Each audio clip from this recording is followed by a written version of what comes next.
Let me save you from some bad purchases. The PS5 has been out for a while now, and yeah, there's a lot of games, but not all of them deserve your time or money. I've played through tons of them, and today I'm giving you 20 games that are genuinely flawless. These aren't just pretty good or fun for a weekend. These are the games you'll remember years from now. The ones you'll recommend a friend. The ones that make you go, this is why I bought a PS5. No fluff, no sponsored picks, just the real deal. Let's go.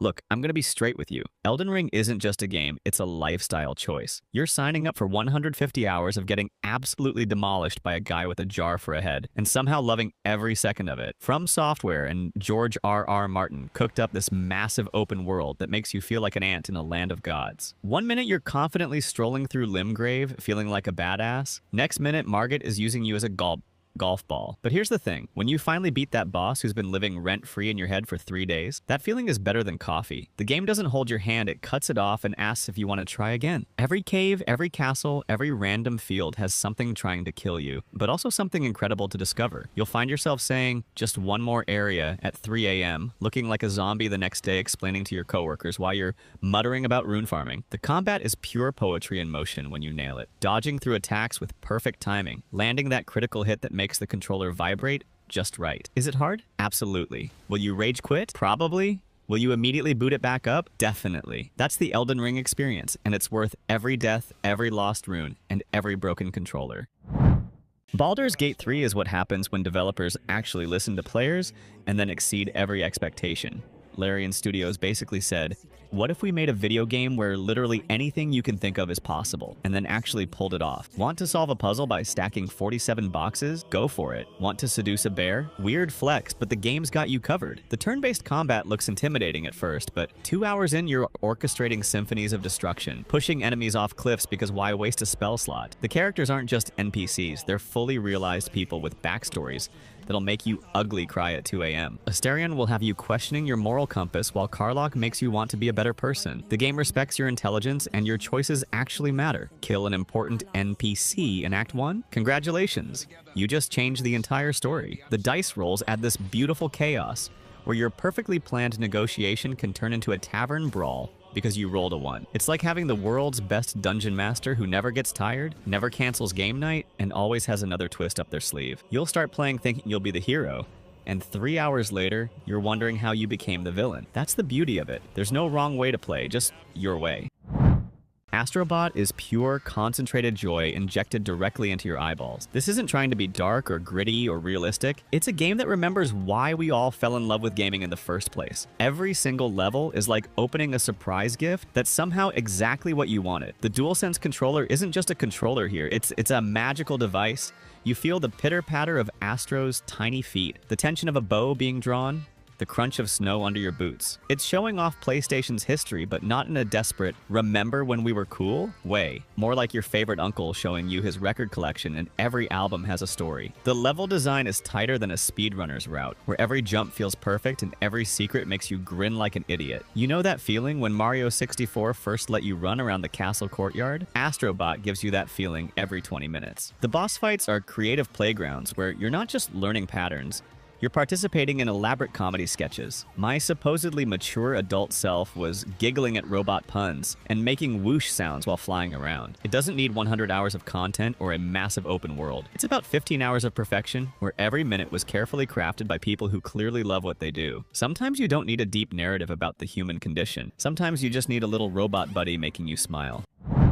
Metaphor, ReFantazio is Atlas looking at their own Persona formula and asking, but what if we went completely insane with it? This is a JRPG that feels like it was beamed in from an alternate dimension where every wild idea got greenlit. The story starts with fantasy racism and political intrigue, then casually throws in giant mechanical gods and time-traveling consciousness, because why not? Combat is this brilliant hybrid where you're running around smacking enemies in real time, then seamlessly transitioning into turn-based battles that make you feel like a tactical genius. The archetype system is basically job classes on steroids. One minute you're a knight, next you're a gunner, then you realize you can mix them together and create something broken that the developers definitely didn't intend, but somehow still works. The art direction looks like someone fed Hieronymus Bosch paintings to an AI trained on anime, and I mean that as the highest compliment. Characters aren't just walking tropes, they're dealing with discrimination, religious trauma, and political corruption, while also fighting monsters that look like anxiety made flesh. The social aspects from Persona are here but twisted into something darker. You're not managing high school relationships, you're building political alliances that determine if people live or die. It's a 80-hour journey that respects your time by making every dungeon unique, every boss fight memorable, and every plot twist feel earned. This is the game that'll have you explaining to confused friends why you're emotionally invested in a fantasy election, while also grinding for the perfect build. Ragnarok isn't just a sequel, it's a masterclass in how to end a story while making you desperate for more. Kratos went from rage monster to complicated dad trying his best, and watching him navigate fatherhood while the world literally ends around him hits different when you realize we all grew up with this character. The game opens with "The prophecy says you die," and somehow makes the next 40 hours about everything except that. Christopher Judge and Sonny Soljic don't just voice characters, they become them. Every boy and father carries weight from their shared journey. Combat evolved from great to phenomenal. You're juggling 2 weapons, runic attacks, companion abilities, and somehow it all flows like water. Thor isn't just a boss fight, he's a mirror showing Kratos who he used to be, and that first encounter will have your jaw on the floor. Atreus sections went from, the kid parts, to holy crap, the kid is becoming the protagonist, and that transformation is earned through gameplay and story. The side quests aren't padding, they're full stories that could be their own games, with characters like Freya getting complete redemption arcs that'll leave you emotionally destroyed. The ending doesn't just wrap up Norse mythology, it redefines who Kratos is as a character after 15 years of game. You'll laugh, you'll definitely cry, and you'll immediately want to start New Game Plus, because leaving this world feels impossible. Okay, this game came out of nowhere and chose violence. Claire Obscure, Expedition 33 is what happens when French developers play too much Final Fantasy and Persona, then decide to make something that'll emotionally destroy you. Picture this. Every year, a paintress wakes up and paints a number, and everyone that age just dies. Just twice. Poof. Your whole combat party is basically on borrowed time, fighting to stop her before she paints their number. The turn-based combat has this rhythm game twist where timing your hits perfectly actually matters. Like someone mixed Yakuza's heat actions with classic JRPG battles. The art style looks like an oil painting had a baby with Art Nouveau and somehow runs at 60 frames per second. You're exploring this surreal version of Belle Epoque France, where reality is more of a suggestion than a rule. Characters aren't just party members, they're people dealing with the fact that they know exactly when they're going to die. The voice acting will have you pausing the game because someone just delivered a line that hit way too close to home. Boss fights feel like dark ballet performances where one wrong move means starting the whole dance over. It's the kind of game that makes you text your friends at 1 a.m. like, "Dude, you need to play this," but you can't explain why without sounding insane. This is the sleeper hit that'll have everyone asking, "How did I miss this?" in a few months. This remake didn't just update Resident Evil 4, it perfected it. Capcom looked at one of gaming's sacred cows and had the audacity to make it better. Leon's still got the one-liners, but now he delivers them like someone who's actually been through trauma. Not just action movie camp. Ashley went from annoying escort mission to actually useful partner who you genuinely want to protect. The village section that we've all played 100 times? Still terrifying because they added just enough new stuff to make you second guess everything. That chainsaw sound will still make you panic pause 14 years later. The combat feels modern but maintains that perfect RE4 tension where every bullet counts, and you're constantly doing mental math about inventory space. They kept Leon help, but made it not annoying, which might be the remake's greatest achievement. The regenerators are somehow more terrifying with modern graphics, and that breathing sound will haunt your dream. Knife parrying changes everything. You go from prey to predator the moment you master it. The merchant still asks what you're buying, but now he's got personality beyond being a meme. Side quests that actually make sense and reward exploration without breaking pacing. Boss fights got the glow up they deserved. Looking at you, Salazar, you beautiful nightmare. This isn't nostalgia bait, it's showing everyone how remakes should be done. You'll think you know what's coming, then they'll pull the rug out just when you're comfortable. Hades is the game that tricked everyone into loving roguelikes. Supergiant made dying fun, which sounds insane until you're on death number 47 and still excited to try again. Every run feels like progress even when you die in the first room because someone back home has new dialogue. Zagreus isn't just trying to escape hell, he's dealing with the universe's most dysfunctional family therapy session. The combat is butter smooth where you're dash striking through enemies feeling like an absolute god, then Theseus humbles you real quick. The boon system means every run plays completely different. 1 minute you're a lightning god, next run you're drunk on Dionysus wine throwing festive fog everywhere. The voice acting roster reads like a who's who of talent, and they recorded so many lines you'll hear new stuff after 100 hours. Megara went from boss to romance option, and somehow that character development makes perfect sense. The music dynamically building as you clear rooms makes you feel like you're conducting an orchestra of destruction. Pet Cerberus. That's it. That's the selling point. You can pet the three-headed good boy. The story unfolds through failure, making every death canon and meaningful instead of frustrating. It's the only game where you'll die on purpose just to see what Hypno says about it. The final credits aren't the end, they're just the beginning of understanding what this game really is. How do you make Tetris? A perfect game that's been around since the 80s, worth $60. You turn it into a religious experience. Tetris Effect doesn't just want you to clear lines. It wants you to achieve transcendence through block placement. The music isn't just background, it's the heartbeat of the game. Every rotation, every hard drop adds to the symphony you're creating. Playing this with good headphones at night is basically meditation for people who can't sit still. The Journey mode takes you through human history and somehow makes arranging blocks feel like you're contributing to civilization's progress. Zone mechanic lets you stop time, and suddenly Tetris becomes the Matrix, where you're seeing the code. Multiplayer isn't just versus mode, it's cooperative Tetris, where you and strangers become one hive mind trying to clear lines together. The backgrounds aren't distracting, they're hypnotic. You're not even looking at them directly, but they're affecting your brain on some primal level. VR mode is legitimately therapeutic. Therapists should prescribe this for anxiety. You'll boot it up for a quick game and suddenly 3 hours passed and you feel like you've been to another dimension. It's Tetris that makes you cry, and you won't be able to explain why to anyone who hasn't played it. This is what happens when artists who really understand games make something pure.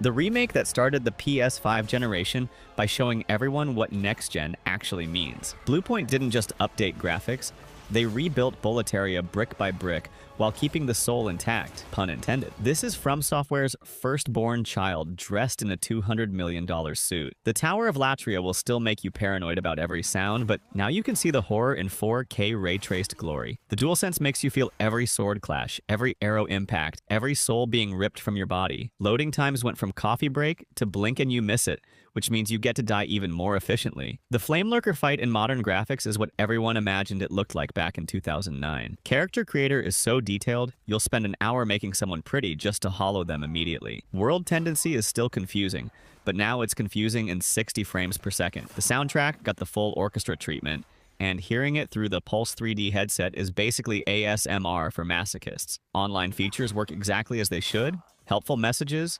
bloodstains showing where not to go, and invasions that'll make you consider playing offline. Photo mode in a Souls game sounds wrong, but here you are taking glamour shots of your character's death. It's easier than later Souls games, but easier still means you'll die to the tutorial boss. This remake proves that sometimes the original vision just needed better technology to fully realize it.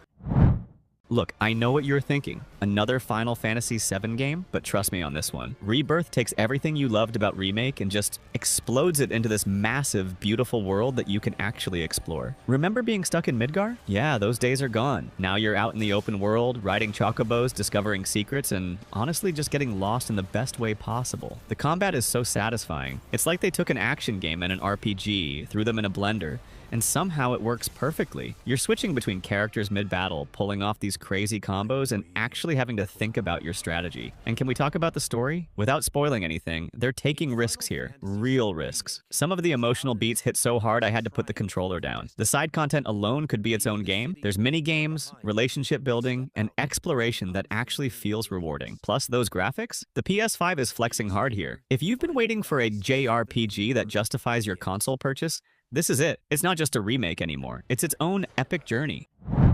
Fighting games can be intimidating, right? All these complex combos, frame data, getting absolutely destroyed online. But Street Fighter 6 said not anymore. This game welcomes everyone, and I mean everyone. They added this modern control scheme that lets you pull off special moves with just a button and direction. Revolutionary? Maybe not, but it means your friends can actually play with you without spending hours in training mode. But here's the thing, the depth is still there for hardcore players. Classic controls, drive system, adding this whole new layer of strategy, it's beautiful. The World Tour mode is basically a fighting game RPG, and it's way more fun than it has any right to be. You're creating your character, wandering around Metro City, challenging random people to fights. It's absurd and amazing. Online play is buttery smooth, the netcode is chef's kiss, and the battle hub is this cool hangout spot where you can just vibe between matches. The roster is fantastic, everyone feels unique, and watching high-level play is absolutely hypnotic. Whether you're a beginner or you've been playing since Street Fighter 2, this game respects your time and makes you feel like a fighting game god. It Takes Two was lightning in a bottle, right? So when Hazelight announced Split Fiction, I was cautiously optimistic. Well, they did it again. This game is pure imagination fuel. You're playing as two writer friends whose fictional worlds are colliding, and the gameplay variety is absolutely bonkers. One level, you're in a sci-fi world with anti-gravity mechanics. The next, you're in a fantasy realm riding dragons. The shifts are constant and brilliant. What makes this special is how it forces co-op communication. You can't just coast through this solo style. Your partner has different abilities, you're solving puzzles together, you're literally dependent on each other. My co-op partner and I were yelling at each other, laughing, having these moments of, oh, that's how we do it. The story hits harder than you'd expect to. It's about friendship, creativity, and dealing with life's pressures. Some surprisingly real moments between the chaos. Every single level introduces new mechanics. Nothing overstays its welcome. It's this constant stream of fresh ideas that keeps you hooked. If you've got a friend or partner to play with, this is essential. Local or online co-op, doesn't matter. Just experience this wild ride together. Okay, full transparency. This game will consume your life. We're talking 100 plus hours easily, and somehow it never feels like it's dragging. Persona 5. Royal is the definitive version of what many consider one of the best JRPGs ever made, and the PS5 version runs at 60 frames per second, which makes everything feel so smooth. You're a high school student by day, phantom thief by night, stealing hearts and changing corrupt adults. The style, oh my god. The style. Every menu, every transition, every battle animation just oozes cool. It's like playing through an anime directed by someone who actually understands pacing. The turn-based combat is addictive because it rewards you for exploiting weaknesses. And when you get that all-out attack, it feels incredible every single time. But the real magic? The social sim stuff. Building relationships with your confidants isn't just fluff. It directly impacts your abilities. You're managing your time, deciding who to hang out with, studying, working part-time jobs. It sounds mundane, but it's weirdly engaging. The characters are genuinely well-written, the story tackles heavy themes without being preachy, and the soundtrack will live in your head rent-free forever. If you somehow missed this gem, the PS5 is the perfect excuse to dive in. Swinging through New York has never felt this good. I'm serious. Insomniac somehow made web swinging even better, and I didn't think that was possible. You're playing as both Peter and Miles this time, switching between them, and they feel distinct in the best ways. Peter's got the symbiote suit adding aggression to his moveset. Miles has his electric venom powers. The combat variety is insane. But let's talk about that story. Without spoilers, they nailed the emotional beats. The Venom storyline is dark, personal, and way more intense than I expected from a Spider-Man game. There are moments that genuinely shocked me. The boss fights are spectacle at its finest. You're not just fighting, you're in a blockbuster movie. Side missions actually matter here too. They're not just go here, punch this. There's real story content, character development. The map expanded to include Queens and Brooklyn. There's so much to discover. Traversal got web wings now, which adds this whole gliding element that makes moving around even more dynamic. And those graphics, ray tracing, performance mode that still looks gorgeous, the city feels alive. This is the superhero game. If you own a PS5 and haven't played this, you're missing out on one of the console's absolute best showcases. Kojima did it again. And somehow this sequel is even weirder and better. If you played the first Death Stranding and thought, this is interesting, but I need more, well, buckle up because On the Beach goes all in. You're still Sam Porter Bridges, still delivering packages, but now the gameplay has expanded in ways that actually make sense. You've got new tools, new vehicles, and the environment is way more varied. We're talking different biomes, underwater sections, areas that mess with your perception of reality. The story, peak Kojima madness. It's philosophical, it's confusing at times, it's emotional, and somehow it all comes together into this meditation on connection and hope. The acting performances are incredible. The mocap and facial animations are some of the best in gaming. What surprised me most is how they improved the core loop. Delivering packages shouldn't be this engaging, but when you're planning routes, helping other players with structures, overcoming terrain challenges, it's therapeutic in this weird way. The social strand system is expanded too. You feel connected to other players without ever directly interacting. Combat is better now, more options, but the game still encourages you to think before fighting. If you want something truly different, something that respects your intelligence and isn't afraid to be strange, this is it. Guerrilla Games looked at Zero Dawn and said, let's make everything bigger and better. And they actually pulled it off. Aloy's back, the robot dinosaurs are back, but now you're exploring this gorgeous post-apocalyptic American West that is jaw-droppingly beautiful. Seriously, stop in photo mode every 5 minutes beautiful. The underwater exploration alone is worth the price. It adds this whole new dimension to the world. You're diving into flooded ruins, fighting machines underwater, and it's handled so well. Combat feels more fluid now, more options for mobility, more weapon variety, and the skill tree lets you really specialize your playstyle. Want to be a stealth archer? Go for it. I want to run in guns blazing? That works too. The machine designs are so creative, each one feels like a puzzle to take down. And the story? It gets bigger, more cosmic, but stays grounded in Aloy's personal journey. The side quests are actually good here, not just filler. Real characters with real problems in this fascinating world. Tribalism, technology, environmentalism. The themes are heavy but never preachy. The PS5 features like haptic feedback and 3D audio make you feel every arrow release, every machine stomp. This is the complete package. Exploration, combat, story, graphics. It's everything a sequel should be. This game is a technical showcase wrapped in pure fun. Insomniac basically said, let's show everyone what the PS5 can really do, and Rift Apart is the result. The dimension hopping mechanic isn't just a gimmick, you're literally jumping between worlds with zero loading times. It's black magic, and it fundamentally changes how the game plays. You're in a firefight, rip open a portal, suddenly you're in a completely different environment, mid-combat. The weapons are absolutely bonkers. Los. We're talking a gun that shoots tiny versions of yourself, another that turns enemies into topiary. The creativity is off the charts. Every weapon feels satisfying, levels up with use, and you'll actually use most of them because they're all fun. Rivet, the new protagonist, is fantastic. She's got her own personality, her own story, and sharing the spotlight with Ratchet works perfectly. The platforming is tight, the graphics are Pixar quality gorgeous, and the soundtrack hits all the right epic adventure notes. Accessibility options are incredible too. They want everyone to experience this. It's not a super long game, maybe 12 to 15 hours, but there's zero fluff. Every moment is either beautiful, fun, or both. This is what a next-gen exclusive should be, something that couldn't exist on previous hardware, wrapped in pure joy. Medieval RPGs usually go the fantasy route, right? Dragons, magic, all that. Kingdom Come. Deliverance 2 says no. Let's do realistic medieval Bohemia, and it's incredible. You're playing as Henry again, but this time the scope is massive. Multiple regions to explore, each with distinct cultures and problems. The historical accuracy is wild. Real places, real events woven into the story, and they don't dumb it down. The combat system is what hooks you though. It's this first-person sword fighting where positioning, timing, and stamina actually matter. You can't just button mash your way through, you'll get destroyed. You have to learn, practice, get better. It's challenging but fair, and when you finally master it, you feel like an actual skilled swordsman. The RPG systems are deep. Your choices matter, not in a binary good/evil way, but in realistic consequences. Help this faction, the other one remembers. The reputation system tracks everything. You can talk your way out of situations if you've built up your skill. The immersive sim elements are strong. Multiple solutions to quests, emergent gameplay. No quest markers holding your hand. You actually read directions and navigate. It respects your intelligence. Visually, it's stunning. The world feels lived in and authentic. If you want an RPG that treats you like an adult and offers something genuinely different, this is your game.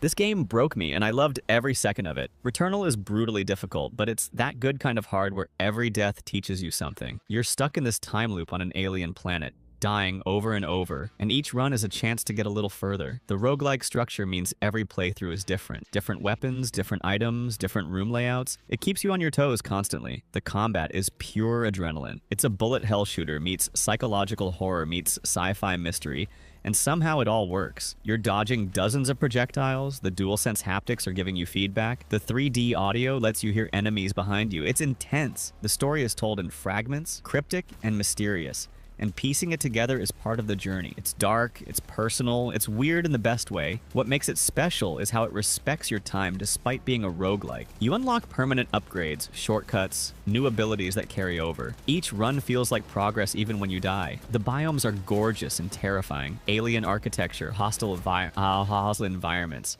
and that constant sense of dread. This isn't for everyone. It's tough. It's stressful, it demands your full attention. But if you're up for the challenge, Returnal is one of the most unique, satisfying experiences on PS5. That feeling when you finally beat a boss you've been stuck on? Pure gaming bliss. And there you have it. 20 games that won't let you down. Look, I know everyone's got different tastes, so I'm curious, which of these have you played? And more importantly, what did I miss? Drop a comment below because I love hearing what games you're obsessing over. If this list helped you decide on your next purchase, hit that like button. It genuinely helps me out. And if you want more honest game recommendations without the BS, subscribe because I've got more videos coming. Now, if you'll excuse me, I've got some gaming to do. I'll catch you in the next one.